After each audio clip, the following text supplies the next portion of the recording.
বড় বড় অন্যায়, বড় বড় পাপে যে ডেনেস, আর মোবাইলে সব সময় ছবি দেখছেন, জয়ঘিন্ন ছবি, উলঙ্গ ছবি, খারাপ ছবি, এইগুলা চোখের জেনা, মনের জেনা। এই খারাপ জিনা থেকে বেঁচে থাকির ভাই, খারাপ জিনিস মোবাইলে দেখা দেখি করিয়েন না। আর মদ পান করবেন না, শরাব পান করবেন না, সুদ খাবেন না। এখন তো ঘর ঘর সুদ খেতে শুরু হয়ে গেছে। এমন একটা বাড়ি বাকি নাই যে বাড়িতে বন্ধন লোন চলে না। সবাই বন্ধন লোন নিয়েছে, আর বন্ধন লোন নিয়ে সবাই সুদের সঙ্গে জড়িত, সবাই সুদ খাচ্ছে রে ভাই। সজাগ হন মুসলমান, না তো আজাব আসবে, সবকে শেষ করে দেবে, ঘর থেকে বের হতে পারবেন না, সব মরে যাবে, কেউ বাঁচবে না ভাই। আজাব আসতে লেগেছে, দেখেন ভারতে ঢুকছে আজাব, সব মানুষকে ঠিক করে দিবে। তো কথা হচ্ছে ভাই, এসছেন বসেন, কথাগুলো শুনেন, দামি দামি কথা। আমি আয়াত পড়েছি অন্য সম্পর্কে, কিন্তু কথাগুলো বলছি অন্য সম্পর্কে, দু চারটা কথা বললাম। তো ভাই আপনারা বসেন, কথাগুলো শুনেন, পালাপালি করবেন না। জালসা থেকে উঠে কে যায় জানেন? ওই বাংলাদেশের মুলবি একটা জালসা করছে, করতে করতে বলছে মুলবিটা, একটা লোককে বললো যে দেখো তুমি 100 টাকা দাও, আর যখন বক্তা সাহেব জালসা করতে করতে যখন টাকা উঠাইতে লাগবে, তো লোক যখন পালাইতে লাগবে, তো যে লোকটা আগে উঠে যাবে ওই লোকটাকে তুমি দিয়ে দিও, ওটা হলো বড় শয়তান, তো ওকে 100 টাকা দিয়ে দিও। ই খাপে 100 টাকা নিয়ে জালসার পাঞ্জরে খাড়িয়ে আছে, মুলবি ওয়াজ করছে, করতে করতে যখন টাকা উঠাইতে লেগেছে, ই খ্যাপা উঠা পালাইতে লেগেছে। খুব তাগড়া বডিওয়ালা লোক চলেছে, তখন ওই লোকটা ও শয়তান ভাই, শয়তান ভাই, তো লোকটা যে আমাকে শয়তান ভাই বলছে, বলে কি জি, ওই থামো, বলে কি, বলে 100 টাকা লাও, বলে কি, বলে তুমি কিছু খেয়ে লিও, মিষ্টি টিষ্টি খেয়ে লিও। টাকা পেয়েছে তখন খুব তারপরে কইছে আমাকে শয়তান বললো, এই তো কেমন কথা। বলে এই শুনো, বলে কি, বলে শয়তান কেন বললা? বলে ও ভাই আমিও জানি না, আর মানে শয়তানের মানে কি আমি জানি না ভাই। বলে তাহলে শয়তান কেন বললা? বলছে আমাকে হুজুর বলেছে, মানে মুলবি, আমরা বলি মুলবি আর বাংলাদেশে বলে হুজুর, বলে হুজুর বলেছে। তো হুজুর বলেছে, কি বলেছে হুজুর? বলে যে টাকা উঠার সময় যখন পালাইতে লাগে জালসা থেকে, ওটা হলো বড় শয়তান, ওই জন্য বললাম ও শয়তান ভাই টাকাটা নেন, তার মানে আপনি বড় শয়তান। ওই যে কথাটা তো ঠিকই রে, লোকটা কইছে টাকা তোমার লেলাও, ঘুরে এসে জালসার মধ্যে বসে গেছে, আর উঠে যায় না। তো জালসাকালীন যে পালাপালি করবে খালি দেখে থাকেন, যে লোকটা উঠে পালাবে ও হলো বড় শয়তান, দেখে ও খালি চিনে থাকবেন। আপনারা দেখবেন যে কোনটা লোক উঠে যেছে, যেই পালাইবে ও হলো বড় শয়তান, বুঝতে পারছেন? তো পালাপালি করেন না ভাই, কথাগুলো শুনেন, বেশিক্ষণ তো অজ করবো না ভাই, হালকা একটু অজ করবো, রাত্রি অনেক হয়ে গেছে, আপনাদেরকে কষ্ট দিব না, ফের ঘুমাবেন, তো বসে থাকেন। তো আমি আয়াত পরিবেশন করেছি, আয়াত সামনে রেখে কথা বলবো। এখন বর্তমান যে আজাব চলছে, আজাবের কথাটা বললাম, এবার এখন শুনেন যে আয়াত আমি পরিবেশন করেছি। আল্লাহ পাক বলছে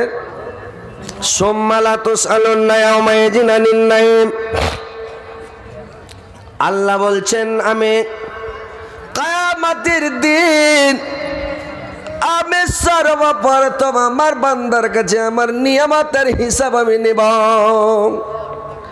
আমার বান্দাদেরকে যে আমি নিয়ামত দান করেছিলাম, পৃথিবীতে নিয়ামত দিয়েছিলাম, তোমাদেরকে আমি কত সুন্দর সুন্দর নিয়ামত দান করেছিলাম, তোমরা আমার নিয়ামত গুলাকে ভক্ষণ করেছিলাম, আর তোমরা আমার নিয়ামতের কি শুকরিয়া আদায় করেছো রে মানুষ?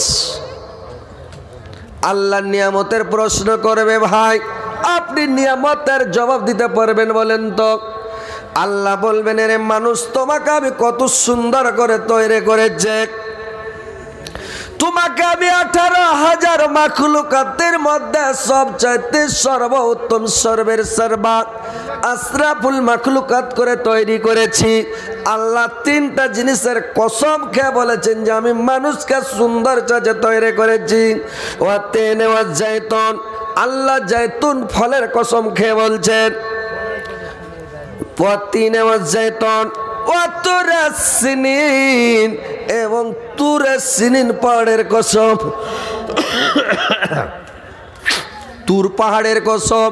যে তুরাসিনিন তুর পাহাড়ে মুসা আলাইহিস সালাম আল্লাহর সঙ্গে ডাইরেক্ট কথা বলতেন, ওই তুর পাহাড়ের কসম। ওয়াহাজাল বালাদিল আমিন, নিরাপত্তা মক্কা নগরের কসম। লাকাদ খালাকানাল ইনসানা ফি আহসানি তাকবীম, আমি মানুষকে সবচাইতে সুন্দর সাজে তৈরি করেছি, ভালো পছন্দনীয় করে তৈরি করেছি।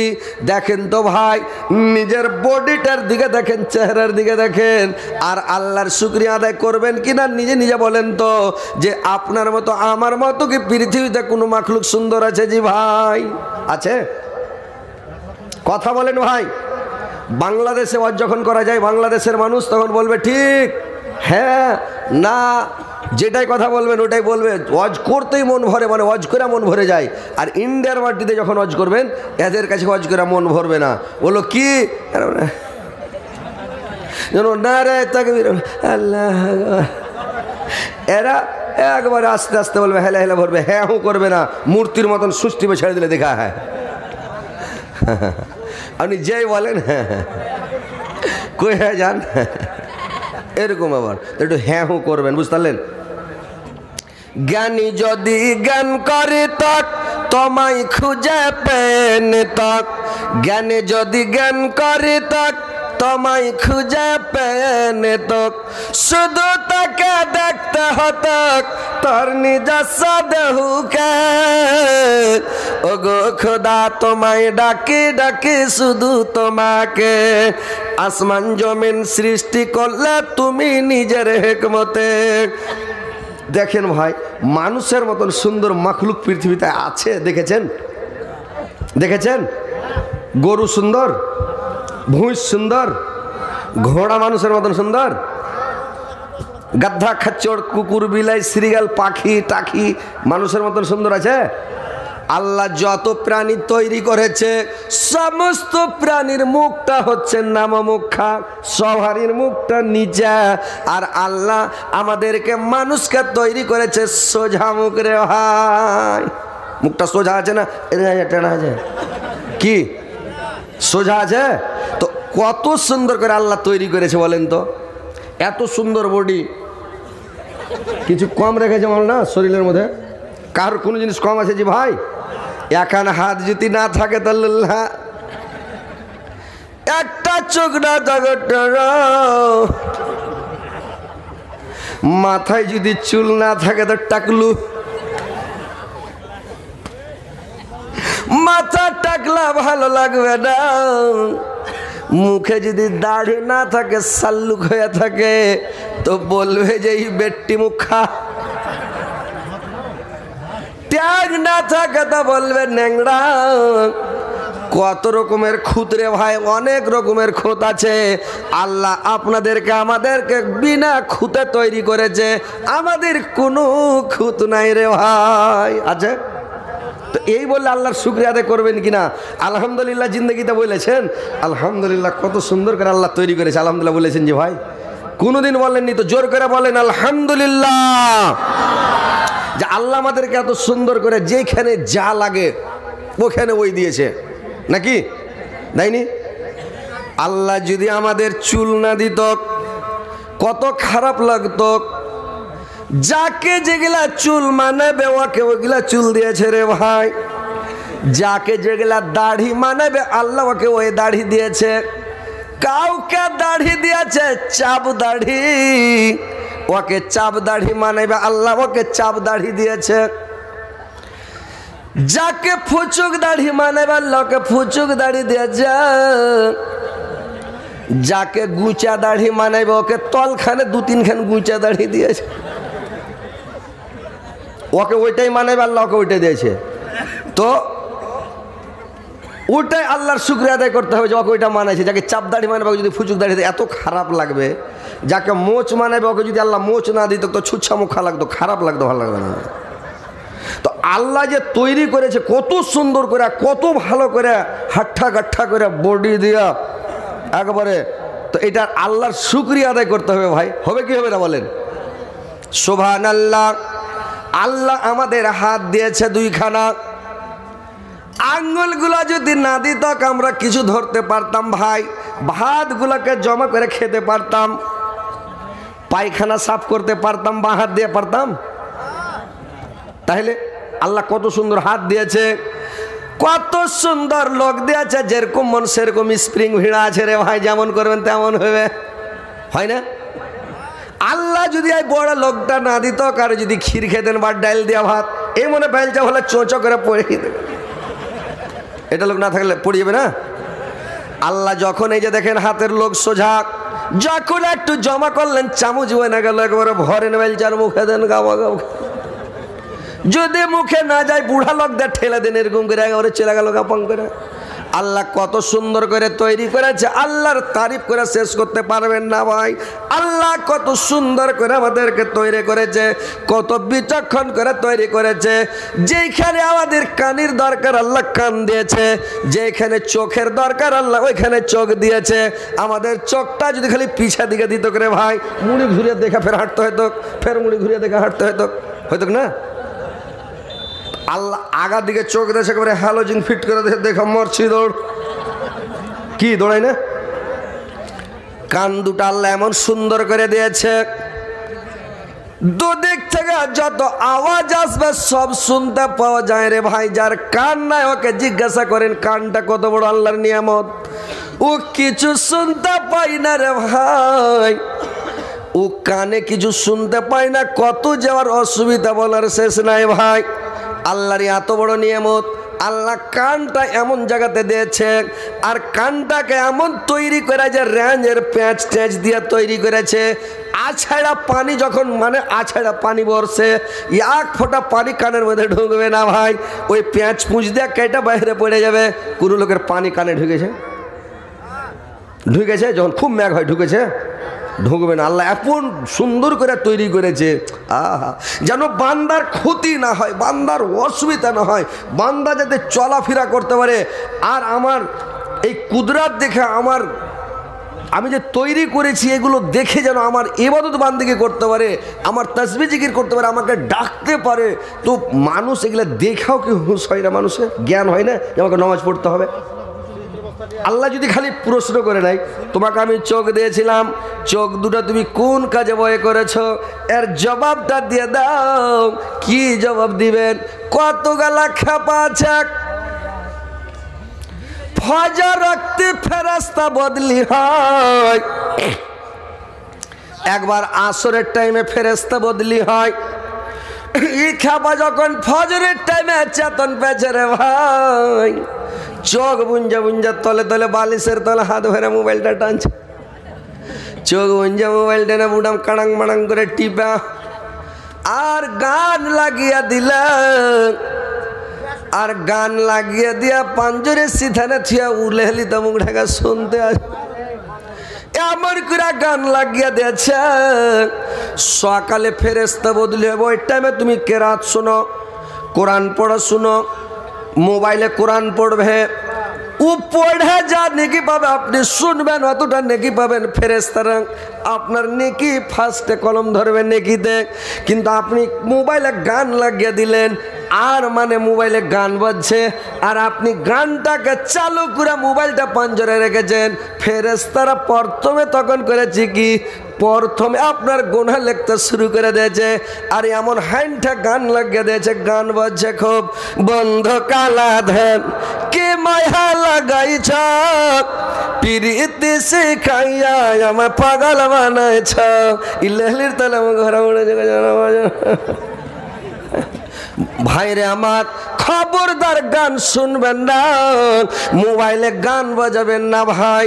আর সকালবেলা আপনি কেরাত শুনেন, ওয়াজ নসিহত শুনেন, জালসা শুনেন, আর ভাইরে আমার আল্লাহকে ডাকেন, আল্লাহর তাসবিহ পড়েন, জিকির করেন, আল্লাহকে স্মরণ করেন, এরকম মানে বসে থাকেন না, না হলে আপনাদের উপরে গজব আসবে, আযাব আসবে ভাই দুনিয়াতে, নবী রাসূল আর আসবে না। আল্লাহর নবী যখন চলে যায় বলে গিয়েছেন, আমি তো চলে গেলাম, আমার জায়গাতে রেখে গেলাম ওরাসাতুল আম্বিয়া, আলেম সমাজকে রেখে গেলাম, আল্লাহর কিতাব আল্লাহর কোরআনকে রেখে গেলাম, আমার হাদিস রেখে গেলাম। আলেম সমাজ পড়বে আর তোমাদেরকে বুঝাবে, তোমাদেরকে সৎপথ দেখাবে, সুপথ দেখাবে। অন্যায় থেকে রুখবে, অসৎ পথ থেকে রুখবে। তোমরা করবে কি আলেমের কথাটা মেনে নিও, তোমরা আলেমের ইজ্জত করিও, আমার ইজ্জত করা হবে। আলেমকে তোমরা সম্মান দিও, আমার সম্মান করা হবে। তোমরা আলেমকে ভালোবাসো, আলেমের কথা শুনিও। ভাইরে আমার, নমাজ পড়েন, রোজা রাখেন, হজ করেন, জাকাত দেন, তাসবিহ পড়েন, জিকির করেন, আল্লাহকে স্মরণ করেন।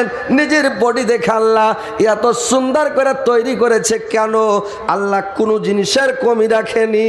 রেখেছে। তারপরে ভাই আমার, আল্লাহ আমাদেরকে তৈরি করেছে, আল্লাহ কত বড় বড় নিয়ামত দান করেছে ভাই। পেট ভরে খাওয়াটা আল্লাহর নিয়ামত কিনা বলেন তো? পেট ভর্তি করে খাওয়াটা আল্লাহর নিয়ামত কিনা যে ভাই? দিনে 3 বার 4 বার করে খাচ্ছেন ভাই। আগের যুগে মানুষ কত অভাবে দিন কাটিয়েছে, অনাটনে দিন কাটিয়েছে, একদিন পর একদিন খেয়েছে, তাও কে 1 পচ্চা রুটি খেয়েছে, কে আধখান রুটি খেয়ে দিন কাটালছে ভাই। পেট ভর্তি করে খেতে পাইনি। আল্লাহ আপনাকে কত সুন্দর নিয়ামত দিয়েছে, আজকে দিনে 3 বার 4 বার করে 5 বার করে খাচ্ছেন রে ভাই, কোনো অসুবিধা নাই। কত ফল ফ্রুট, কত ভালো মন্দ খাচ্ছেন, সুবহানাল্লাহ। কোনো খাওয়ার কি অসুবিধা আছে ভাই বলেন তো? আছে? আমরা হচ্ছে আইরেট ফসল ভাই, পৃথিবীতে এসে আইরেট ফসল। আইরেট ফসল 90 দিন থাকবে, ওর মধ্যে পুল ফেলবেন, ওর মধ্যে লাগাবেন, ওর মধ্যে ধান হবে, 90 দিন যেদিন জুটবে কেটে বাড়লে চলে আসবেন। তো ওইরকম আমরা আইরেট ফসল শেষ জামানাতে এসেছি, আয়ু কম, কিয়ামতের কয়দিন আগে আমরা পৃথিবীতে 60-70 বছর বাঁচবো। ইয়ার মধ্যে যারা 500-700 বছর বেঁচেছে পৃথিবীতে, ওরা 500-700 বছরে যা দুনিয়া ঘুরেছে, আমরা 60 বছর অতখানি ঘুরে নিছি। কি ঘুরি না? ওরা 700-800 বছর, 500 বছরে যা খেয়েছে, আমরা 60 বছরে বাচ্চি খেয়ে নিচ্ছি রে ভাই। খাই না? পেট খালি থাকে না, যদি একটু দানা না টানে একেবারে মেরে দিলাম, একেবারে মানে জ্যাম মেরে দিলাম, এরেস্টো জ্যাম খাই একেবারে পচে বের করে দিলাম, চলছে ভাত একেবারে। বিছান থেকে উঠা হয় না, টিফিন চালাইল রে ভাই। টিফিন খাইয়া তারপরে একটু পরে নাস্তা বনে গেল, আবার 10-11টায় চা খাচ্ছেন, কোনো জায়গায় গেলেন, চা বিস্কুট খেলেন, আর কিছু খেলেন, আর কিছু খেলেন, দুপুরে ভাত খেলেন, ফের আসরের দিকে ফের কিছু খেলেন, ফের রাত্রে খেলেন, আবার করলেন কি? কতবার খাচ্ছেন, কতবার কি করছেন ভাইরে আমার? আল্লাহ আমাদেরকে দুনিয়াতে পাঠিয়েছে, আল্লাহ কত সুন্দর সুন্দর নিয়ামত দান করেছে ভাই। আল্লাহর শুকরিয়া আদায় করেন রে ভাই, যে আল্লাহ আমাদেরকে কত সুখে রেখেছে, শান্তিতে রেখেছে।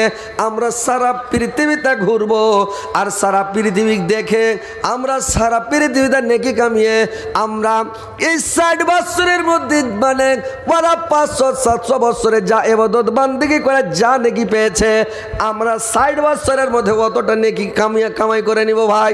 ওদের চাইতে বেশি নেকি আমাদের হয়ে যাবে মাত্র 60 বছরে। বুঝতে পারছেন কেমন করে? এই যে রমজান মাস আসছে দিকে, আর কয়দিন পরে, তো এই যে কয়দিন পরে রোজা চলে আসছে, রমজান মাসে সাবে কাদারের রাত, বিজোড় রাত 5টা আছে ভাই। 21, 23, 25, 27, 29, এই 5টা রাত জাগতে হবে, 1000 মাসের নেকি পাবেন। তাইলে ওরা 500-700 1000 বছরে যা নেকি কামালছে, আমরা এই 60 বছরের মধ্যে অতটা নেকি কামিয়ে নিতে পারবো ভাই। বুঝতে পারছেন? আর যদি রাতটি না জাগেন, সাবে কাদারের রাত জাগলেন, না লাখ ডেকে ডেকে দিন পারলেন, হতভাগ্য দুর্ভাগ্য আপনার মতন আর কেউ হবে না ভাই। তো কথা হচ্ছে যে আল্লাহকে ডাকেন, আল্লাহকে স্মরণ করেন, আল্লাহর ইবাদত বান্দিগি করেন, খারাপ কাজ করিয়েন না, না তো আজাব আসবে, গজব আসবে। নমাজ ছাড়িয়েন না ভাই, রোজা ছাড়িয়েন না। আজান হচ্ছে আর বিছানে শুয়ে আছেন, কেন শুয়ে আছেন আপনি? আপনার একটুও জ্ঞান জানে যে আল্লাহ আমাকে এত সুন্দর বিছান দিয়েছে, এত সুন্দর বালিশ, এত সুন্দর ল্যাপ, এত ক্যাথা ভালো, এত ভালো আল্লাহ আমাকে রেখেছে। তার মধ্যে একটা বড় নিয়ামত কি জানেন? শরীর সুস্থ রাখাটা আল্লাহর বিশাল বড় নিয়ামত, আল্লাহর বিশাল বড় নিয়ামত রে ভাই। শরীর সুস্থ থাকাটা আল্লাহর বিশাল বড় নিয়ামত। যদি নিয়ামত মনে না হয়, বয়স্ক নানা যারা দাদু আছে, যারা ওই বয়স্ক লোককে জিজ্ঞাসা করেন যে মানে সুস্থ থাকার গুণাগুণ কি, জিজ্ঞাসা করে দেখেন।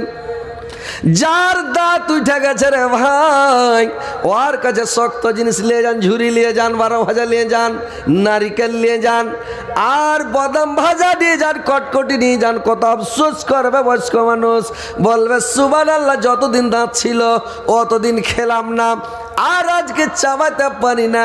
দাঁতের কি মজা ছিল, যদি মজা করে খেতাম তো ভালো হতো। ভাইরা আমার, আল্লাহ এত সুন্দর নিয়ামত দান করেছে যে দাঁত থাকতে বুঝতে পারবেন না, শরীর সুস্থ আছেন বুঝতে পারেন না। যেদিন মাঞ্জার ব্যথা শুরু হয়ে যাবে, কানের ব্যথা শুরু হয়ে যাবে, হাঁটুর ব্যথা শুরু হয়ে যাবে, দাঁতের কানকানি শুরু হয়ে যাবে, পানি ধরবে, জল ধরবে, সেদিন বুঝবেন আমি পৃথিবীতে কি করলাম।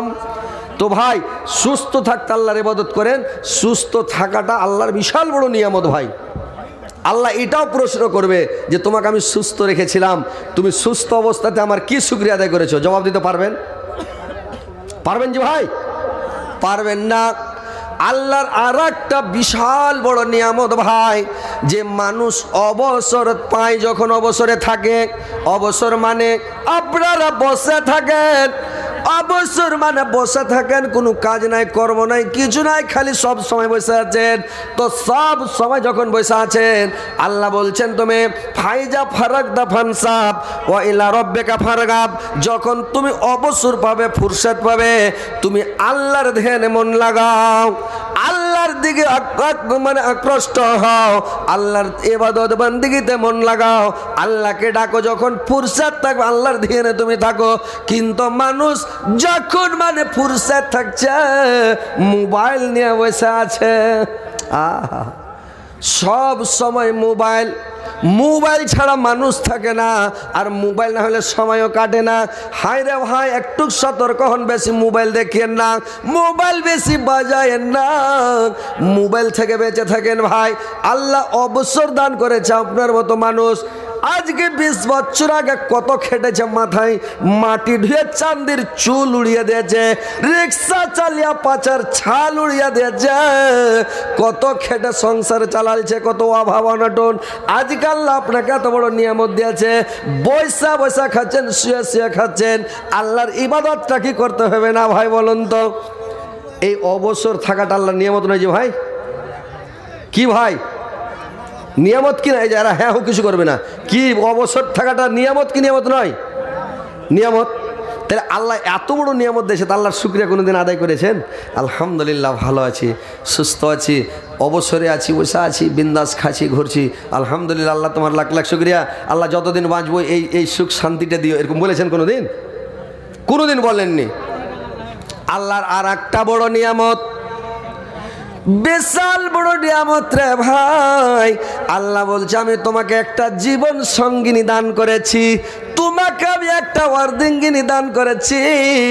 তোমার জীবন সঙ্গিনী যেদিন দান করলাম, তুমি নতুন বউ যেদিন পেলা, সেদিন তুমি কি আমার শুকরিয়া আদায় করেছ? কোন মানুষ বিয়ে করে আনার পরে আল্লাহর শুকরিয়া আদায় করেছ ভাই কোনোদিন বলেছেন? নিজের বুকে হাত দিয়ে বলেন তো যে আমি আল্লাহর শুকরিয়া আদায় করেছি। আল্লাহ তুমি আমাকে এত সুন্দর স্ত্রী দিয়েছ, এত রূপসী স্ত্রী দিয়েছ, এত ভালো স্ত্রী দিয়েছ, মন ভরা স্ত্রী, কলিজা ঠান্ডা করা স্ত্রী, মাথা ঠান্ডা রাখা স্ত্রী। আল্লাহ এত সুন্দর নিয়ামত দিয়েছ, আল্লাহ তোমার লাখ লাখ কোটি কোটি শুকরিয়া। আলহামদুলিল্লাহ। আপনারা স্ত্রী পায়া কোনোদিন কি শুকরিয়া আদায় করেছেন ভাই? করেছেন? কেউ করেননি। আল্লাহকে কেউ করেনি। বলছে যে মোহর দিয়ে বিয়ে করে সেখানে শুকরিয়া আদায় করবো? ওই একটা লোক গরু কিনতে যেছে, একটা লোক পুছ করছে, হাজি ভাই কোনটা যাবে? গরু কিনতে। তো গরু কিনবে, কইছে হ্যাঁ গরু কিনবো। তো তুমি যে ইনশাল্লাহ কহিলে না যে ইনশাল্লাহ গরু কিনবো, কইছে ইনশাল্লাহ কইবে দরকার কি, পাকিটে টাকা আছে তো ইনশাল্লাহ কিনে কহবো? কইছে ইনশাল্লাহ কইবে না? কইছে না। কইছে ঠিক আছে যাও গরু কিনতে। গরু কিনতে গেছে, ওর পাকিটকে বেলেট দিয়ে ফাঁকিয়ে টাকা বাইর করলে, গরু কিনে দাম দর করে ছাড় লেখা যখন টাকা গুনে দিতে দেখছো পাকিট ফাঁকা, যা ই কইছে ইনশাল্লাহ একটাও টাকা নেই। তো একজনে পুছ করেছে কি আছে যে ভাই? বুঝছে ইনশাল্লাহ কহিতে পারবো না, কেটা যে টাকা বাহির করলেছে। কেন করে বাহির করলে যে ভাই? বুঝছে ইনশাল্লাহ বেলেট দিয়ে ফাঁকিয়ে কখন বাহির করলেছে। ও তখন যদি 100 বার ইনশাল্লাহ ইনশাল্লাহ করে তো টাকাটা আর আসবে? টাকা চলে গেছে চোরের কাছে। তোকে ফার্স্টে বলতে হয় তোকে ইনশাল্লাহ গরু কিনতে যাচ্ছি, যদি আল্লাহ কিনাই তো ইনশাল্লাহ গরু কিনবো নাকি? আল্লাহকে চেহে বলতে হয় তো টাকাটি চুরি করতো না, পাকিট মারতো না, পাকিট মারে চুরি করতো না ভাই, আল্লাহ হেফাজত করতো নাকি? তো বলছে পাকিটে টাকা আছে, গরু কিনতে যাবো, তো ইনশাল্লাহ বলবে দরকার কি? তো ওইরকম কত যুবক ভাই বলছে মোহর দিয়ে লাখ লাখ টাকা খরচ করে বিয়ে করছে, যেখানে শুকরিয়া আদায় করবো? কিন্তু তোমাকে যে কে দিলে তোমার এটা হুঁশ নাই, জোড়াটা মেলালছে কেটা? তোমার একটা ঠোঁট কাটির সাথে বিয়ে হয়তো কিনা, একটা লাক কাটির সাথে বিয়ে হয়তো কিনা, একটা খোনা বেটি ছেলের সাথে বিয়ে হয়তো কিনা। কোনটা গেছি না, কেমন আছো, কি করছো, ভাত খেয়ে? খোনা বেটি ছেলে হলে আপনি ভাত দিবেন ওকে?